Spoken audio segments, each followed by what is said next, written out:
अब हम जा रहे हैं गोकुल और यमुना जी के दर्शन भी हम करेंगे। जय। और आपको देखने को मिलेंगे कुछ प्राचीन और प्रसिद्ध मंदिर गोकुल के। मंदिर या नंद बाबा के 6 भाई और उनके भी सेम दर्शन है, सेम मूर्तियां हैं। यहाँ हमारे कृष्ण भगवान सभी गोपियों से रोक रोक के माखन और मछली का दान लेते थे और कहते थे कि ठाड़ी रहरी बूजरी और देजा मेरो दान और तनक दही के कारण मैंने छोड़ा वैकुंठ धाम। राधे राधे राधे। सामने में जो आप गली देख रहे हैं ना, प्रभु से माखन चोर गली बोलते हैं, जहाँ हमारे कृष्ण भगवान माखन की चोरी करते थे। चलिए दीदी मम्मी के साथ करते हैं गोकुल के सफर की शुरुआत।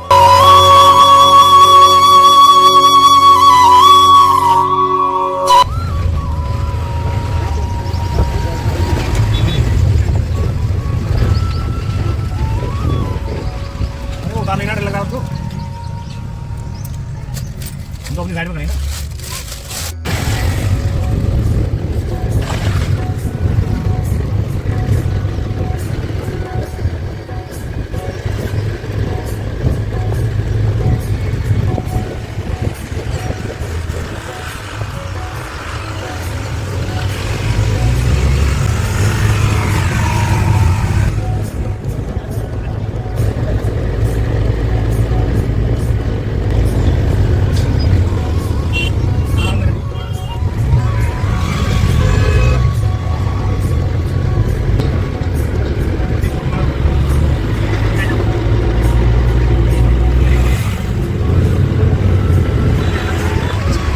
इसी यमुना से पार करके कृष्ण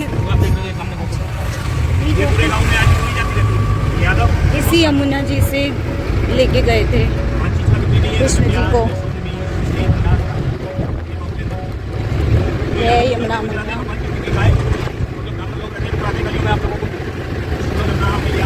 जय यमुना।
शुरू है नंद बाबा की, ये नंद बाबा की कुल देवी है।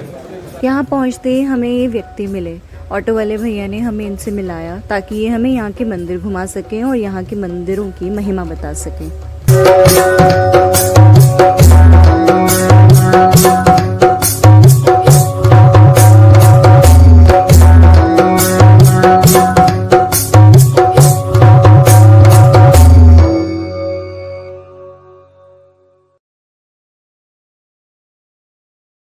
जगह को अक्षय वट वंशी वट बोलते हैं। यहाँ से हमारे कृष्ण भगवान सभी ग्वालवालों को इकट्ठा करके भैया गाय चराने आते थे। जैसे वृंदावन है, निधि बने, काम बने, लोग बने, महा बने। Favourite place Vrindavan. सामने में जो आप जगह देख रहे हैं ना, ये जाल लगा हुआ है, इसे राज चौक बोलते हैं भैया। जो आप अपने घर से लाइव टेलीकास्ट देखते हैं ना, नंद घर आनंद हुए, जय कन्हैया लाल की, हाथी घोड़ा पालकी और जय कन्हैया लाल की, उसी गाँव का मनाया जाता है। जन्माष्टमी मनाते हैं, मथुरा की बनती है। उसके अगले दिन का जो कार्यक्रम होता है, पालकी में बैठ के लड्डू गोपाल जी यहाँ आते हैं। सामने से जालियाँ हट जाती हैं, यहाँ पर लोग खड़े होते हैं। यहाँ से न्यूज़ वाले, कैमरे वाले आपको लाइव टेलीकास्ट पूरे भारतवर्ष में दिखलाते हैं। सामने में मैया जिन देवी का दर्शन कर रहे हैं, चंद्रावली सखी बोलते हैं। हमारी राधा जी की अक्षय सखियों में सबसे सीनियर सखी थी। ये बरसाने से दूध दही माखन मिश्री बेचने गोकुल को आती तो भगवान इनकी मटकियों को फोड़ के गलियों में भाग जाया करते थे, इनके हाथ नहीं आते थे। कहते थे कि बरसाने की गुजरी और गोकुल के भगवान और मार्ग में झगड़ा मचे तो मांगे दूध दही का दान। सामने में जो जो आप नीचे भूमि देख रहे हैं ना, ये सभी लोग टीका लगा रहे हैं। बड़े भैया उसे रज बोलते हैं और उसका दूसरा नाम है मुक्ति। कि मुक्त कहे गोपाल से और मेरी मुक्ति बताए, ब्रज रज उड़ मस्तक लगे तो मुक्त भी मुक्त हो जाए। इसका हिंदी अर्थ ये है कि इस मुक्ति ने कृष्ण भगवान से सवाल किया कि प्रभु हम सबकी मुक्ति करते हैं, हमारी मुक्ति का रास्ता बताओ कि संसार सागर से हम कैसे मुक्त होंगे। तब कृष्ण भगवान ने इनसे बोला कि आने वाले कलयुग में जब भी श्रद्धालु भक्त लोगों को दर्शन के लिए आएंगे, आप में से टीका लगाएंगे तो आप सभी की भी मुक्ति हो जाएगी और इनकी भी मुक्ति हो जाएगी। भैया कि जिनके भी समय माइग्रेन का दर्द होता हो वो यहाँ से टीका लगाने के बाद में आपको कभी माइग्रेन का दर्द नहीं होता है। अगर विश्वास है फल रहेगा, विश्वास है तो ये सब कुछ सत्य है, अगर विश्वास नहीं है तो कुछ भी सत्य नहीं है। ये शपथ होते उतार के आगे मतलब भूमि पे ऐसे मत था। माता देखो टीका लगाओ ब्रश कर रहा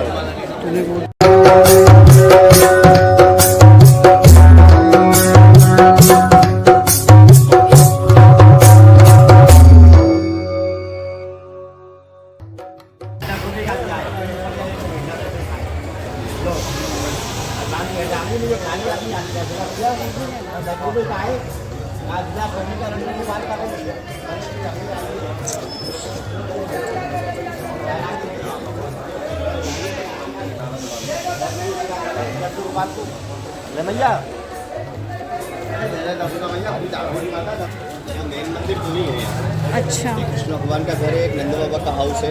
बाकी के जो आप मंदिर देखते हैं घर घर मंदिर, यहाँ नंद बाबा के 6 भाई हैं, उनके भी घर सेम दर्शन है, सेम ही मूर्तियाँ हैं। तो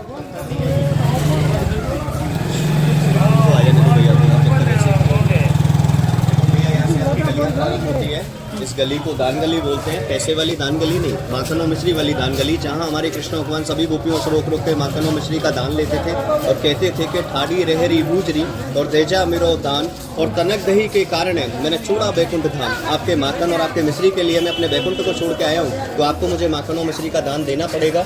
ये दान उस बात का होता था भैया कि ये सारी गोपिकाएं मथुरा जाती थी कंस की पुरी में माखन और मिश्री का व्यापार करने। तो ये बात हमारे कृष्ण भगवान को बड़ी खराब लगती थी कि पूरा दिन होता है हम लोगों को गाय चराने जाने के लिए, इनकी सेवा करने के लिए, और इसका जो गोरस निकलता है उसे बेचने आप लोग मथुरा जाते हो। तो जब भी गलियों के रास्ते से गोपिकाएं निकला करती थी तो कृष्ण भगवान उनके सामने खड़े हो जाया करते थे कि आप लोग पहले मेरे गाँव में आए हो तो मेरे गाँव में आने का मुझे टैक्स दे के जाओ, उसके बाद में आपको जहाँ जाना है वहाँ चले जाना। तो जो गोपियाँ भगवान को माखनों में मिश्री दे दिया करती थी, बड़े भैया भगवान उनसे कुछ नहीं बोलते थे, उनको जाने दिया करते थे।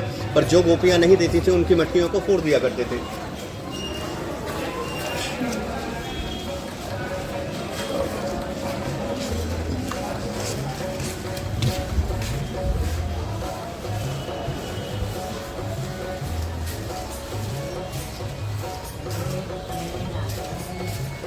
राधे राधे राधे कृष्ण।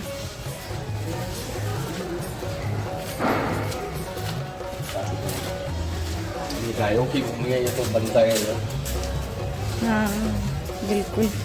खाने से दूर प्रकार की गोपियाँ हमारे गोकुल आया करती थी। तो ऐसी आती थी अगर खाना ने उनसे कुछ भी कहा तो हम इसकी जाके मैया से शिकायत कर देंगे। जैसे अभी आपने चंद्रावली सखी के दर्शन किए हैं ना, सबसे ज़्यादा झगड़ा इनका और कृष्ण भगवान का हुआ करता था हमारे गोकुल में। क्या बोलती थी कि हम आपको माखन और मिश्री नहीं देंगे, तो कृष्ण भगवान से क्या बोलते थे, अगर आप माखन और मिश्री नहीं दोगे तो ना तो ये आपके काम का रहेगा और ना ये मेरे काम का रहेगा।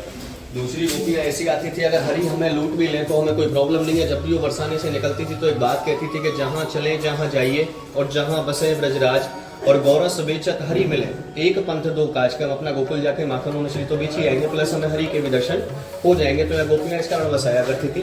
सामने में जो आप गली देख रहे हैं ना प्रभु, इसे माखन चोर गली बोलते हैं, जहाँ हमारे कृष्ण भगवान माखन की चोरी करते थे। जिन देवी के आप अभी दर्शन करके आ रहे हैं उन्होंने हमारे कृष्ण भगवान को यह नाम दिया है कि गली गली में शोर है और लाला माखन। यहाँ से हमारे प्रभु का नाम माखन चोर पड़ा है। यहाँ से 5.5 वर्ष पूर्व क्या था, बड़े भैया सभी कच्चे थे, गोबर मिट्टी के मकान थे। तो इस गली में लेफ्टी की तरफ अंधेरा रहता था, तो सारे ग्वाल ग्वाल इस गली में छुप जाया करते थे। जब भी इस रास्ते से गोपिकाएं निकला करती थी तो किसी का माखन छोड़ाना, किसी की मटकी को फोड़ना, इसी आतंक को देखते हुए उन चंद्रावली सखी ने हमारे कृष्ण भगवान को नाम दिया है कि गली गली में शोर है, लाला माखन चोर है। संसार में जा रहे हो वहाँ कृष्ण भगवान को कान्हा कृष्णा मुरलीधर कहा जाता है, पर आप हमारे गोकुल आ रहे हो तो सबसे पहला नाम ही उनका माखन चोर है। प्रभु बोलिए राधे राधे राधे राधे।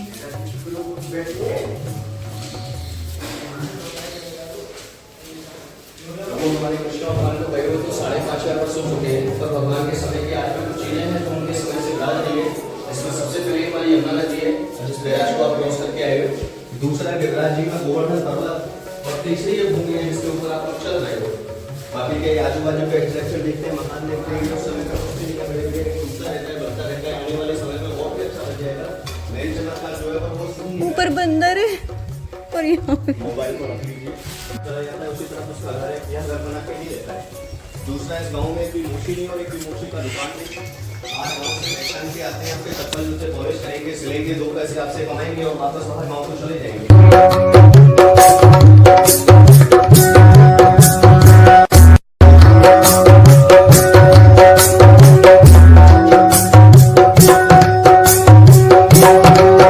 क्योंकि ये जो गोकुल है, ये दोनों भूमि बोला जाता है। गौ माने गाय और भूमि माने गायों की भूमि। यहाँ कृष्ण भगवान ने सबसे ज्यादा सेवा किसकी की है? गायों की।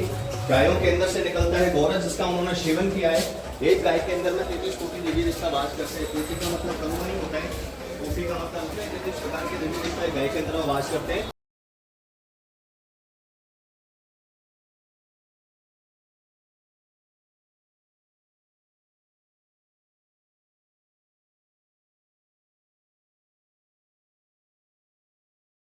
मंडल नहीं रहता है और एक भी मस्जिद नहीं है बड़े भैया। नंदगांव पहले इसी गांव को नंदगांव बोला जाता था। जैसे लोग बोलते हैं ना नंदगांव कौन सा है, गोकुल कौन सा है। जब तक कृष्ण भगवान का जन्म नहीं हुआ था तब तक इसी गांव को नंदगांव बोलते थे बड़े भैया, क्योंकि पहले ये यहाँ के जमींदार के नाम से जाना जाता था, वो तो हमारे नंद बाबा, तो इसीलिए इस गाँव को नंदगांव बोलते थे। पर जब 60 वर्ष की आयु में नंद बाबा के यहाँ कृष्ण भगवान की बधाई और उनको पता लगा कि मेरे यहाँ पुत्र की प्राप्ति हुई है, तो उन्होंने सुनते ही 9 लाख गायों का दान कर दिया। तब जाके इस गाँव का नाम गोकुल पड़ा। लोग इसे जल्दी जल्दी में गोकुल बोलते हैं, इसका शुद्ध नाम है गोकुल। सामने में जो आप गली देख रहे हैं ना, ये यमुना जी का रास्ता है भैया। इसी रास्ते पे आप 2 मिनट चले जाओगे तो यमुना जी चला जाता है। इसी रास्ते से वासुदेव जी कृष्ण भगवान को लेके आए। ये सामने में मंदिर है, आगे चलोगे थोड़ा सा, इस घर में देखे गए। यहाँ योग माया का जन्म हुआ, उनको बदली करके वापस मथुरा लेके गए। जब कंस उनको मारने लगे, उनके अच्छी से उनके आपस में चली गई।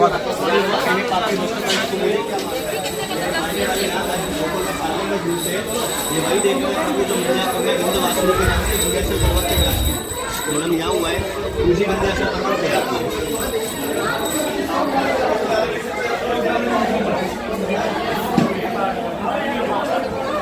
ये कुछ नियम राय बाबा ने